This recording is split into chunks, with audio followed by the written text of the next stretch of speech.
World leaders gathered in Switzerland for a major conference dedicated to discuss how to bring peace to war-ravaged Ukraine. More than 90 countries and global institutions attended the two-day event. It was the biggest gathering for Ukraine since the full-scale invasion, which began more than 2 years ago. On the second and final day, countries outlined building blocks towards ending the war. The summit focused on food security, avoiding a nuclear disaster, and returning deported children from Russia. The Peace Summit declaration urged full exchange of prisoners of war and the return of deported children. It also stated that global food security must not be weaponized.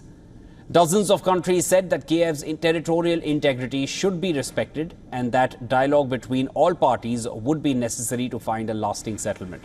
The document also reaffirmed a commitment to the territorial integrity of all states, including Ukraine. The final joint communique was supported by a majority of the countries that attended the forum. Of the 92 invited countries present at the summit, 80 countries supported the communique, while 12 countries opted out.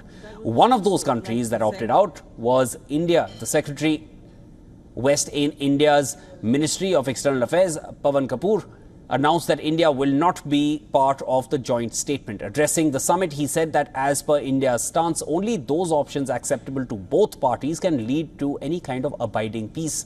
He added that peace requires bringing together all stakeholders and a sincere and practical engagement between the two parties to the conflict.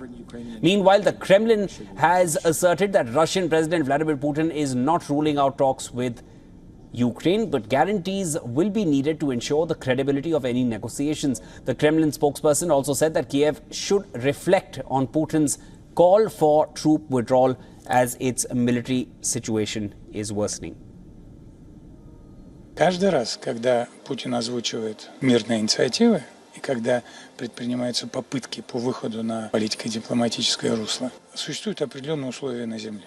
Каждый раз они для Украины ухудшаются. Нынешняя динамика положения дел на фронтах отчетливо нам демонстрирует, что и дальше для украинцев она будет только ухудшаться.